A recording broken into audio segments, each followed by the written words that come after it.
In our first story, Behind Mansion Walls, he felt like the devil had walked in his door. He was to the manner brawn. She had the face of an angel. When we discovered what happened, this went from being a non-story to being the story. And later, he was going to inherit £15 million fortune.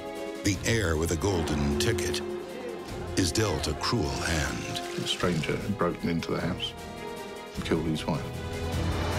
I'm Christopher Mason. Being born into a wealthy dynasty can be a blessing and a burden. When you can afford to indulge your every whim, events can spiral out of control. Too much time and money, not enough common decency. Beware the heir to misfortune.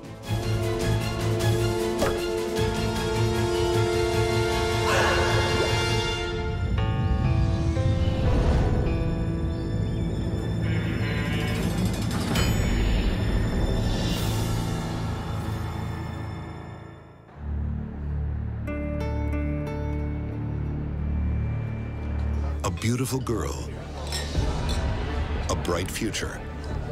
Her life was limitless. She was going to do great things. Want to celebrate? But Diana DeMeo is about to make a fatal mistake. She made a bad choice. It cost her her life.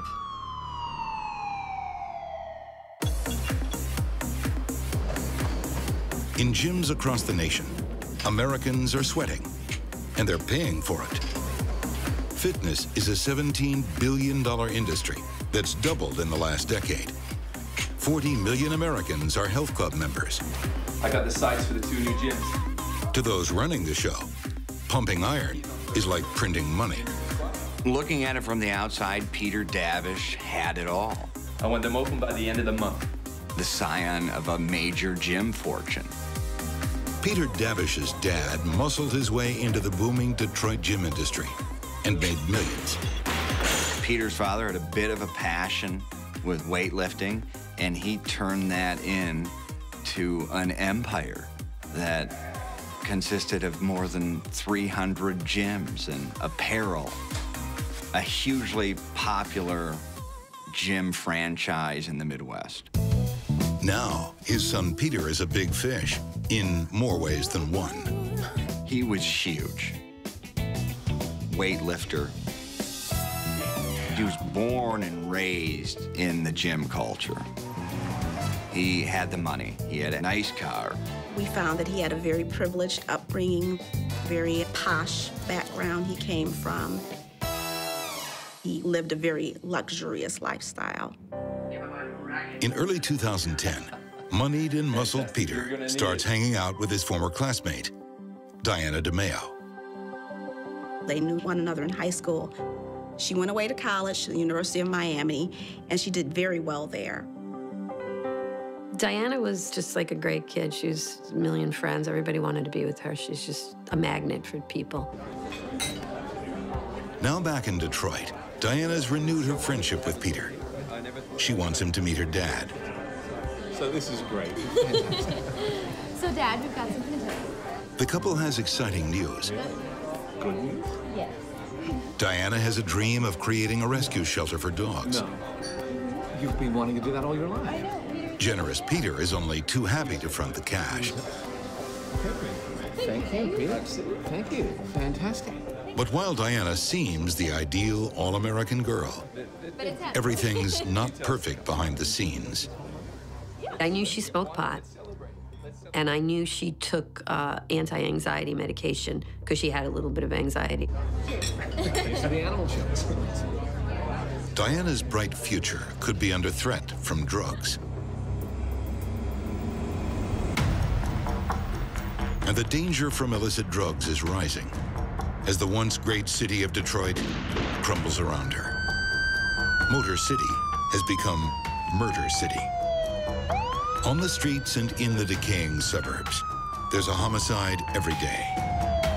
But Peter offers her an escape. An ivory tower, high above the dangers of the streets. It was a very luxurious apartment Local athletes, sports stars, and celebrities reside at that apartment. This is where Detroit's elite choose to live. People like gym tycoon Peter Dabish. Every morning. In March 2010, he rents a luxury apartment. Diana DeMeo helps him move in. Oh my God. It was a very nice apartment. There isn't a whole lot of upscale in Detroit, but this was definitely one of them. The young heir is already used to living the high life. He was driving a luxury car when he was in high school. He had his own apartment when he was in high school. So as you can imagine, a person who's 24 years old having the access to that kind of money. Now he has a beautiful young woman to share it with. And two different lifestyles basically came together. This could be the perfect start for both of them. But just hours later, something goes wrong. 911, what's your emergency? At approximately 6:19 in the morning, Peter Dabish called 911. Yeah, I need some help. And he indicated that Diana was overdosing. Get in quick. Peter said she overdosed on her anxiety medication and had fallen. Injured and unconscious, Diana is rushed to the hospital. Her mom, Linda, receives the phone call every mother dreads. We were told that it was a drug overdose. She was in Detroit receiving on life support. And I was like, can't be. You know, this can't be. And I just kept saying, you know, well, she'll come out of it, right? It's just a coma. She'll come out of this, right?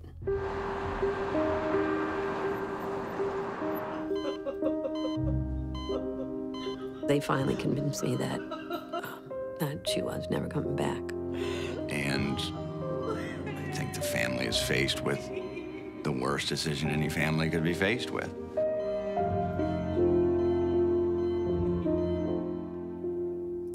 So we turned off the machines, and that was it that night, that Thursday night.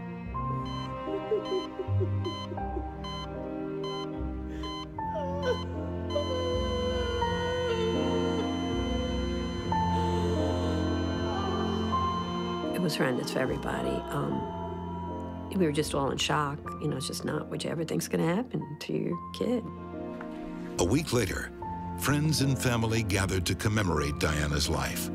There was maybe 500 people came through the wake. You know, they all just thought that she died, you know, of a drug overdose. But is that the real story? The day of the wake, the funeral director called me and he said, I just got the death certificate and it has a cause of death on it. What that certificate says will shake Detroit to its foundations. When we discovered what happened, this went from being a non-story to being the story. To escape the mean streets of Detroit, some of the wealthy choose to live in sky-high luxury apartments where the sirens are muffled and the gunshots far away. But up there in the clouds, they're not immune from tragedy or from crime. In March 2010, in a luxury Detroit apartment, promising college graduate Diana DeMeo is found unconscious. She later dies at just 23. Her friend Peter Dabish tells a tragic story of her last moments. He indicated that she was suicidal, that he had knives in the apartment that night, that because he feared that she was suicidal, he had taken all the knives and thrown them out of the window. Peter says Diana had then taken a prescription drug overdose and had a horrific fall. This was an overdose, potentially a suicide attempt. She had fallen. That she was bleeding from her nose, she was bleeding from her eyes. Come on, please! And he needed help right away. On March 11th, 2010, Diana dies in the hospital. A week later, there is shocking news. The day of the wake, as I was driving there, The funeral director called me and he said, I just got the death certificate and it has a cause of death on it, and I just wanted to tell you it's homicide. It was multiple blunt force trauma. Peter Dabish believes coroners have made a terrible mistake. He said that Diana had inflicted these injuries on herself by falling repeatedly. What really happened that night? To find the truth, police rushed to Peter Dabish's luxury apartment. They want to assess the crime scene, but there's a problem. It's clean and freshly decorated. Because this case was not treated as a homicide initially, Peter was allowed free access to the apartment to come and go as he pleased. Has Peter Dabish cleaned up the evidence of a crime?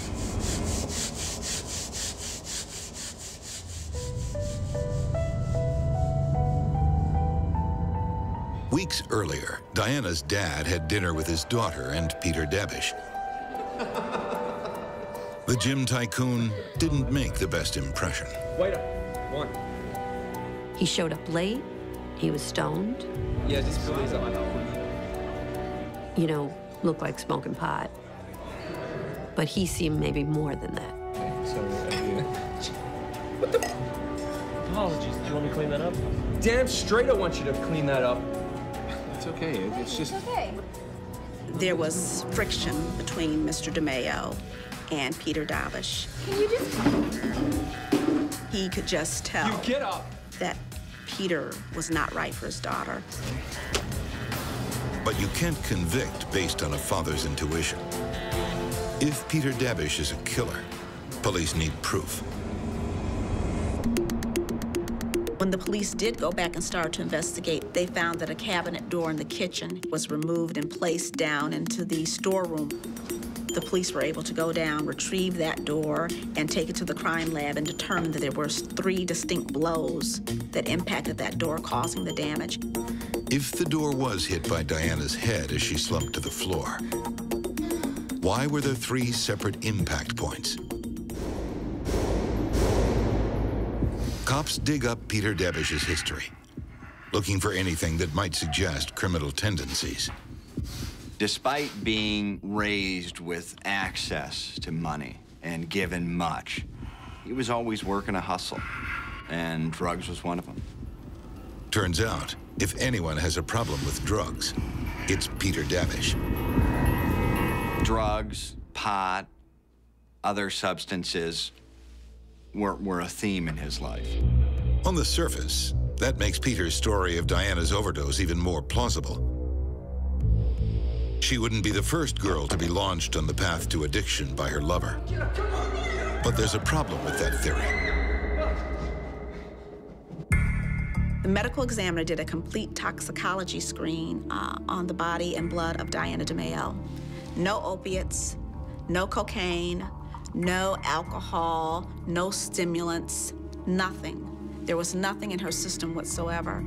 So what did cause Diana's death? They found blunt force trauma to her shoulder, blunt force trauma to her eye, and they found 8 distinct areas of blunt force trauma to her head, causing a massive brain injury and bleeding. The findings suggest Diana came to a violent end. And the testimonies of Peter's ex-girlfriends suggest he might be responsible. And the investigation revealed he had an extensive misdemeanor record. In the past, he had became jealous over relationships, and he threatened to kill his girlfriends. So we were able to track down those women, and even though the relationships were over, they were still terrified of Peter Dabish. They were scared to death of him. Turns out, no one has anything good to say about the indulged Jim scion. You look for these little vignettes of humanity in someone's life, and I couldn't find any when it came to Peter Dabish. People talked about their fear of him. People talked about drugs. They talked about alcohol. They talked about possessiveness. They talked about a bully. So why would a girl with a soft heart for rescue pets be interested in a violent bully? Linda DeMeo indicated that Diana always had a thing for strays. that she was always the type of person who wanted to fix people. And perhaps she felt that she could help Peter through all his problems. They couldn't see why she was attracted to such a person. The only way to reconcile their relationship for many was to think she was probably trying to fix him, probably trying to insert some life into his life, probably trying to save him from himself. For weeks, the idea that Diana's death might be a homicide goes unreported in Detroit. Television journalist Brad Edwards recalls hearing about the case for the first time. It finally came into me as a tip from a cop source of mine. It said, "You're not going to believe this one. You've got this young, effervescent, beautiful honors graduate and an heir to a well-known gym fortune, and their two paths crossed in that high-rise. And to think of what actually happened in this case is still hard to believe." 3 weeks after Diana DeMayo's death, Peter Dabish is charged with her murder. But some witnesses are too afraid to testify. Will the full story of what happened that night come out at the trial? And will prosecutors have enough evidence to lock away this privileged son? And that was always a fear. He'd walk, and then the rest of our lives I'd worry about him going after us.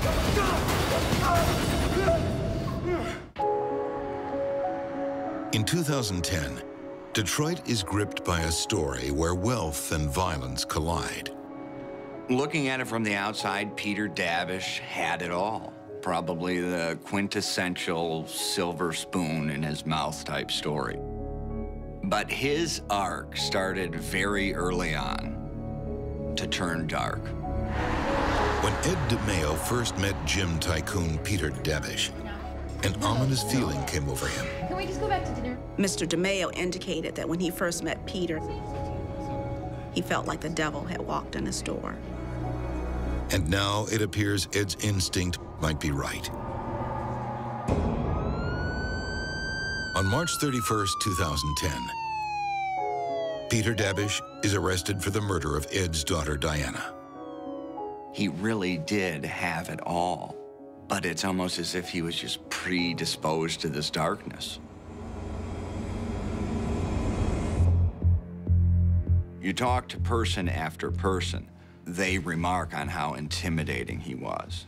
There's no twinkle in the eyes. Dark. There's no life in the eyes, no glimmer. Peter petitions for bail. His mom offers up her Farmington Hills mansion plus her mother's house as bond. This is a young man who had known for years nothing but trouble. And when he was charged with first-degree murder, instantly, his mom put up the property to bail him out. But despite Peter's mom's commitment, bail is refused. In the fall of 2010, Diana's mother, Linda, comes face to face with Peter Dabish at his murder trial. She prays prosecutors can make the charges stick. He just looked just like a big, monster. I couldn't believe that he could do that to my daughter. Like she was so sweet. I don't know, and she's always helping everybody. She was helping him that day. Dabish is not only facing the murder charge, prosecutors also want to hold him accountable for the suffering they say preceded it. When a defendant inflicts cruel and extreme suffering on a person, you can charge torture. The fact that it was first-degree felony murder and torture, that was upsetting, and I think that was only the second torture charge Detroit had ever had. What did Diana go through that night? She's not around to answer, so it's up to prosecutor Lisa Lindsay to speak for her. Peter had gotten into an argument with Diana concerning her contact with the bellman. I saw you downstairs with the... He believed she was flirting with the bellman. You heard me. I saw you downstairs. And he actually yelled and called her a whore. You're a goddamn whore! You're a whore! Abuse gives way to rage, then violence. A young man with such rage attains this young, beautiful woman. And I don't think she was ever going to be able to get away from it.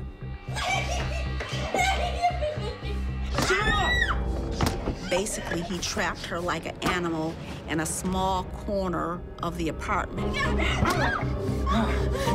Her injuries indicated that the beating happened over a prolonged period of time. This was not a rage situation where he beat her out of a rage and stopped. This indicated it went on for quite some time. To think of her, how scared she must have been when he first started hitting her. Like, and my only thing that got me through it is like, well, maybe she passed out after the first blow and then he just kept beating on her. I don't know.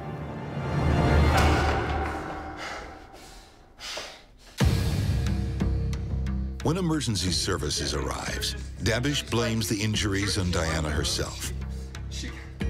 Peter was apparently angry.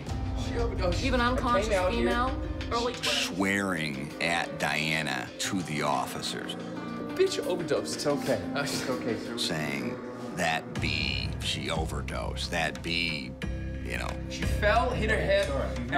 Although they suspect this isn't an overdose, emergency personnel are focused on saving Diana's life. I'm calling the medical. One of the main concerns, and maybe why there were so many apparent oversights early on, is that she was alive and the goal was to save her life. When Diana's in the hospital, Dabish maintains the charade, trying to blame the fictional overdose on Diana's depression. The only thing she overdosed on was Peter Dabish. Meanwhile, prosecutors believe Peter cleaned up the crime scene, but didn't do a thorough job. There was blood spatter in an isolated corner of the apartment, and there was also blood spatter on the ceiling directly above where that corner was. It's chilling proof of his terrible crime. There were lots of signs at that point that there was blood everywhere and splatters on the wall, and, you know, it looked like a crime scene. And it is our belief, based on the physical evidence and what happened, is that she just ran into that corner, was cowering, and Peter stood over her and pummeled her. Diana endures his savage blows, not for seconds or minutes, but for hours. Diana had both fresh and dried blood on her body, which would indicate that there was some period of time between the initial infliction of injuries and then new infliction of more injuries.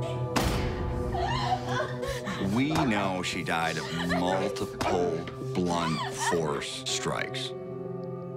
And there was no murder weapon. You know, there's no bat, no hammer. Police think he did this with his bare hands. And he's a massive guy. And she's just a little gal, 110 pounds, 5'1", just petite little gal. And this giant monster.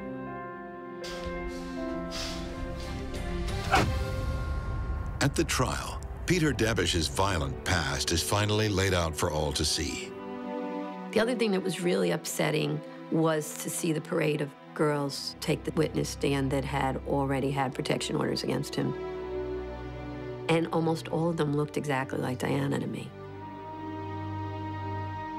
Wealth might have protected him before, but this time, Peter Dabish can't buy his way out of trouble. When the jury received this case, they were very quick to decide. Guilty of first-degree murder, guilty of torture. So he was still, up until that point, he thought he was going to get off. And I think he was shocked. Rich or poor, that type of person is destined to go to jail. The judge sentences Peter Dabish to a mandatory life sentence, plus 23 to 80 years for torture. He will spend the rest of his life behind bars. When she sentenced him, she said, this is a case of over-privileged, under-checked behavior for too long. He was never held responsible for anything he had done until this point, and now he's paying the ultimate price. For the mother of Diana DeMeo, justice is welcomed, but can never bring her daughter back. Time helps, a little. I mean, I'll never forget her. It's hard for me when I see her friends, like, having babies and getting married and having careers and, you know, doing everything that she was supposed to be doing. That part's hard. Linda DeMeo has experienced pain no mother should have to endure. And it's just terrible when a parent has to bury their child. That was so dark and so horrifying. I think the only way to make any meaning out of it is through faith. That's what gets me through. I think if I didn't have the faith I had in God, I wouldn't be able to get through it. In the court, I had rosaries with me. And I actually have rosaries that were made from roses that were on her casket. And I got them right before the trial. Those memories of her daughter have given her strength through all the dark days that followed. And I felt like she was with me, you know, she was with me. And I do feel like she's with me sometimes, you know. I feel like she gives me the strength to speak out, because I really never thought I could do public speaking, but I can do that now. My goal is to get young girls to understand that there are these people out there and they'll act really charming, but if they're being controlling and keeping everything secretive, there's a chance this could happen to you. Diana DeMeo was fond of caring for stray beasts. She never expected that one of them would wind up killing her. Peter Darbish proves that a moneyed inheritance can spawn a bad seed. A seed that can flourish in a Detroit penthouse or an English mansion.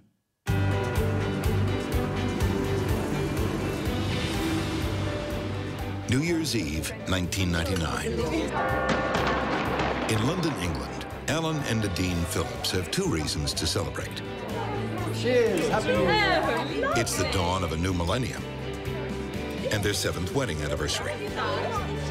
To the outsider, it would have appeared that the Phillips had a very happy marriage. They had an extravagant lifestyle. They had no money worries. They lived in a large house. On New Year's Eve, 1992, Alan and Nadine had the perfect white wedding in the Royal Borough of Kensington. They did have a very romantic start to their marriage. They travel the world, then settle into wedded bliss in the distinguished streets of southwest London, just steps from the exclusive King's Road. Nadine and Alan Phillips were upper-class people. They lived in Fulham, which is famously what we call a Sloaney neighborhood of London. Oh, yes, yes, and I love... Alan Phillips, he was from a very wealthy family. His wife went to the gym at Princess Diana's gym, the Harbour Club. You know, we met him. She certainly moved in those kinds of exclusive circles. She was very charming, attractive, full of life, very sociable. Incredibly, this fabulous lifestyle is all paid for by hot air. Most pubs in Britain, when you went into them, had a hand dryer in them where you push the button and you dry your hands. Alan's dad made $40 million from supplying hand dryers. When he dies and bequeaths his fortune, Alan and his wife will never need to get their hands dirty. He was going to inherit £15 million fortune. While they wait for the inheritance, the couple establishes a successful childcare business. They were a wealthy couple in their own right. They'd recently sold a nursery for a significant sum of money. Those had been sold for $2 million, and they had something like £400,000 in their bank account. Oh, really? Money in the bank and a huge inheritance on the way. By their mid-30s, the Phillips have a glorious future laid out before them. From the outside, they did give the appearances of being almost the perfect couple. They had a beautiful house in Fulham, 3 happy, healthy girls, and as much money as most people could ever wish for. But just over 4 months after this Millennium Eve, the Phillips' future will be in ruins.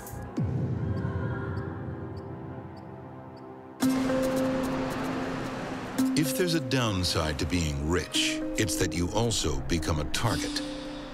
Alan Phillips is paranoid the walls of his million-pound mansion will be breached by thieves.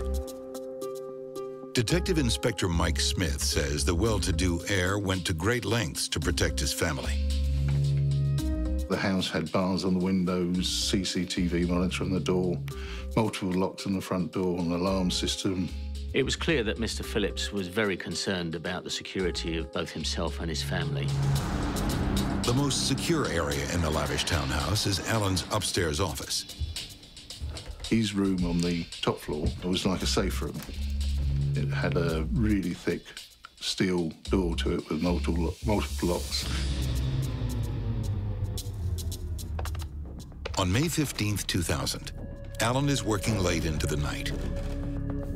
It was soundproofed. He could lock himself away in there and not know what's going on anywhere else in the house. At midnight, Alan goes downstairs and discovers the front door open. It's unusual, but there's nothing to suggest an intruder. After locking up, Alan decides to sleep in his office. It's late. He doesn't want to disturb his sleeping wife downstairs. But tonight, nothing could wake his sweet Nadine.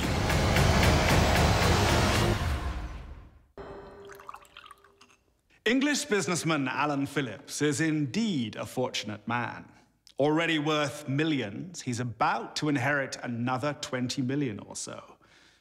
But as this wealthy heir will soon discover, no amount of cash can cushion you from heartbreak. Tuesday, May 16th, 2000, is a busy school morning, whether you're a multimillionaire or not. Just make sure you're all separate today. He got up in the morning. Okay, what have you got for lunch today? Dealt with the children. Make sure you have this banana. It's very healthy for you. The oldest one was collected by a bus driver and taken to school. Hello, Tony. How are you? He loved his kids. He was devoted to his children.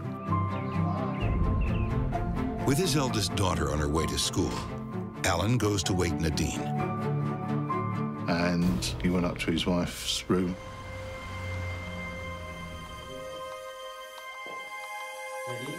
And found her lying in the bath. Darling. Nadine, what happened? Wake up, darling. Mr. Nadine. Phillips had called the London Ambulance Service just before 11 o'clock in the morning to report his wife collapsed in the bath. It's my wife. She's lying in the bathtub and she's unconscious. No, she's The paramedics deduced from the rigor mortis that she'd been dead for some hours. At first, Alan can't recall anything unusual about the previous evening. I don't know what... He said he'd been in bed from early evening in his room on the top floor while his wife and children slept on the first floor. The young mother is pronounced dead from drowning. But Detective Sergeant Steve Smith soon realizes this is no accident. Upon examination of the body, we found some linear bruising towards the top of the arm above the elbow, which we couldn't really interpret what had caused those marks. Alan can't explain the marks either. Then he remembers something. Last night, there'd been an unexpected visitor at his mansion door. Alan Phillips' story to the police was that the night before, at about 8:30, there'd been a knock on the door from a black man who he described as an evil weirdo. I brought you firewood, you never paid me. I brought you firewood. He said that his wife had had an altercation with an Afro-Caribbean man sometime during the evening. Suddenly, Alan recalls something that happened later that night. Something that seemed unimportant at the time, but may now hold deadly significance. He had described finding the door open. He suggested that an intruder had got into the house. Did the stranger return in the early hours and gain access to the Phillips mansion? Could Nadine's death be the result of a botched robbery attempt? It was early to late evening. She was getting ready for bed when she was attacked.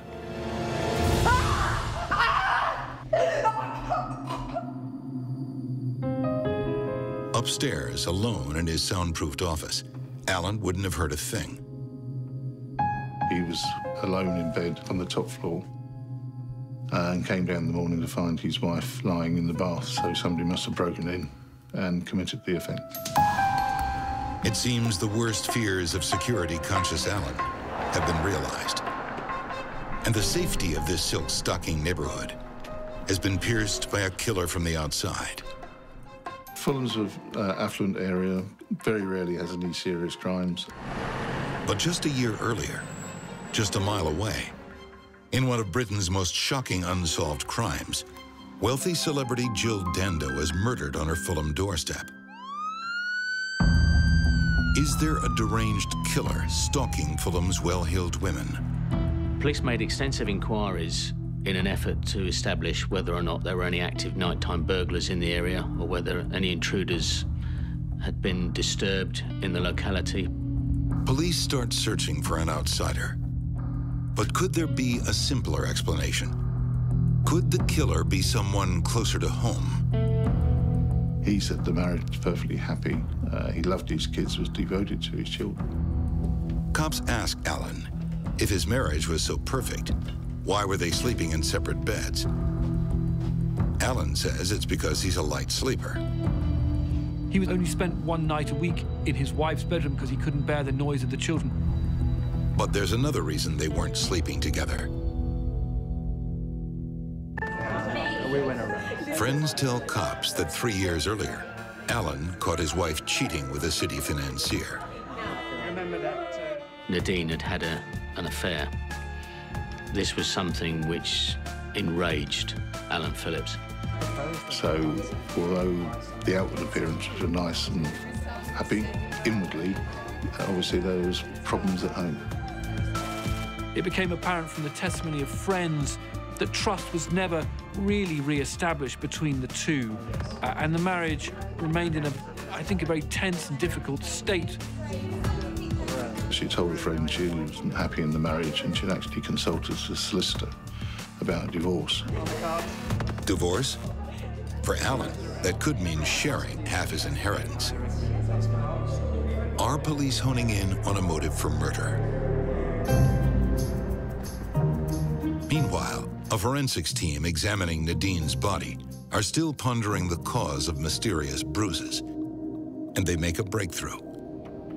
The 2 parallel bruise marks on the elbows were consistent with the handcuffs.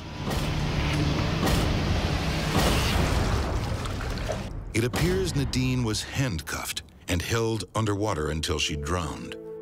But where are the handcuffs now? Were they brought in by an intruder who took them with him when he fled?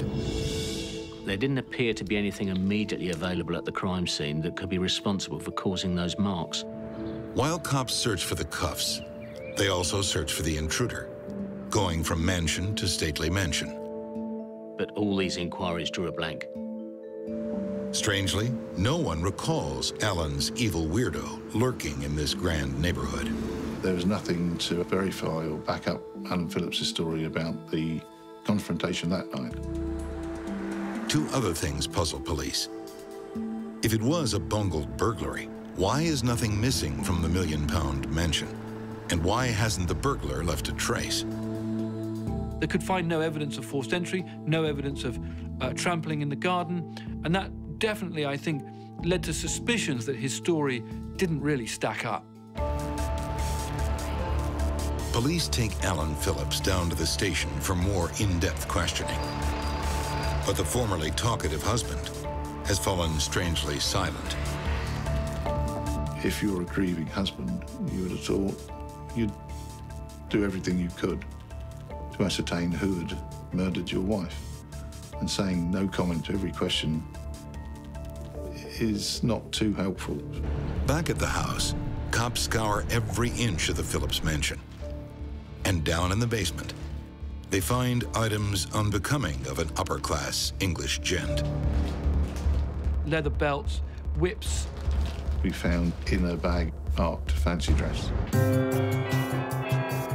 A lavish wedding in 1992 held such promise for Alan Phillips and his blushing bride Nadine. But just 7 years later, in a posh suburb of southwest London, Nadine is found dead in the bath. She's drowned, but there's evidence of foul play. We found some linear bruising towards the top of the arm above the elbow. Police have a chilling suspicion the marks were made by handcuffs. But where are those handcuffs now? And while searching the house in the basement, we found a bag marked fancy dress. Nadine's husband, Alan, says the bag's contents are his. Leather belts, whips, and other bits and pieces which he'd collected from his student punk days. And the bag contains something else. These handcuffs fitted the marks on the arms. It was at that stage when police were fairly sure that the murderer came from within the house. With no evidence of an intruder in the house and the handcuffs discovered in Alan's own bag, police charged the millionaire with the murder of his wife. But Alan continues to claim a lone intruder is the real killer. He'd also kept a collection of press cuttings of other intruder murders and intruder dangers from around the local area, apparently to bolster his case that an intruder had broken in and committed the murder. In court, the prosecution lays out what they believe happened on the night of May 15th, 2000. The last time we can prove Nadine Phillips was alive was 8:37 in the evening when she spoke to a friend on the telephone. Sometime before midnight, Alan lies in wait for his wife. We could only surmise that she was running a bath in her ensuite bathroom when Alan Phillips attacked her.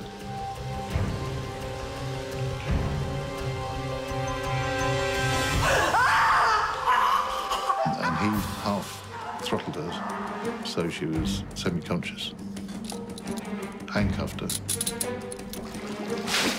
then held her under the water. No! You did this to us! Look out, Paul! The only thought you can have for what's going through Nadine Phillips's mind at this point is sheer terror.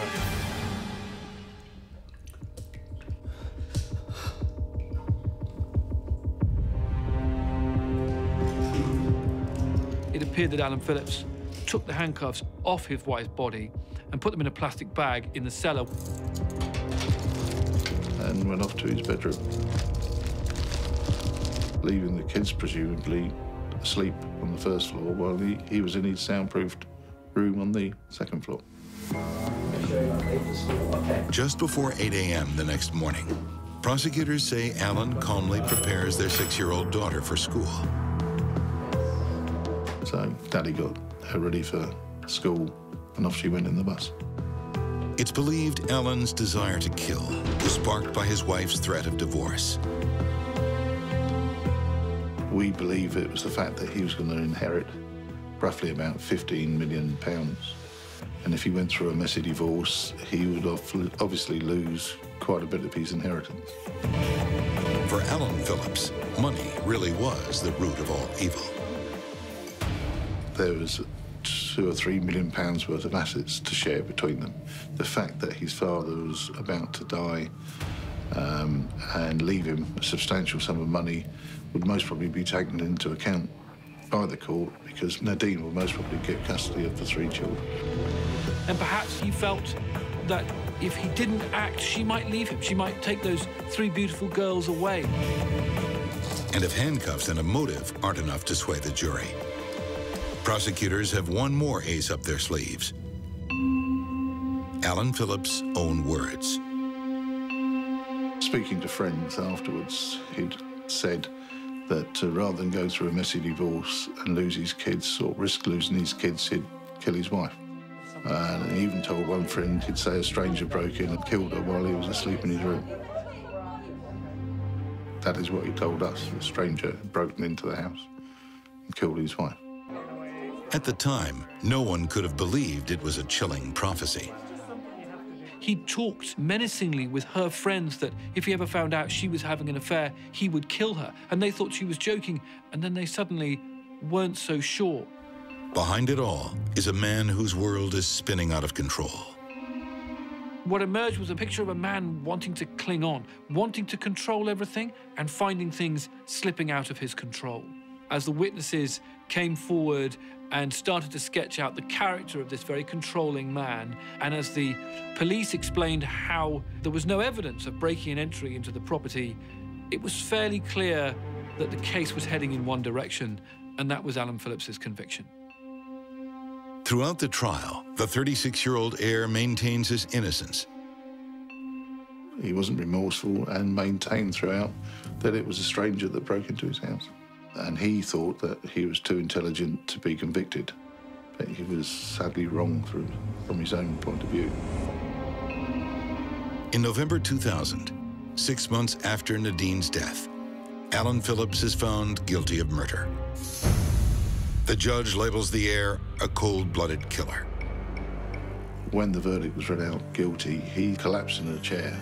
Couldn't believe that he'd been found out, if you like. I understand he had a celebration party already booked for his acquittal. So it was a bit of a shock to him. As he stands before the judge to be sentenced, Alan finally comes clean. He admits the death of his wife came by his own evil hand. He subsequently confessed. The judge wasn't too impressed that he was remorseful and thought he'd confessed just purely to lessen his sentence. It doesn't work. The judge sentences Alan to life in prison. The fairy tale marriage that promised so much delivers only tragedy. A mother snatched from her children by the hand of greed. Clearly, the most disturbing part of this crime was the 3 girls who were left behind, who no longer had a mother and had a father who they will know was convicted of their mother's murder. And his claim was that he was dedicated to his children, but in fact, he didn't care what happened to them because of the actions he took, all for the sake of money. In a final twist, while Alan is in custody, his rich father dies, giving Alan the dubious honor of being Britain's richest inmate. He was going to inherit a fortune, and this was, as one newspaper said, Britain's richest convict.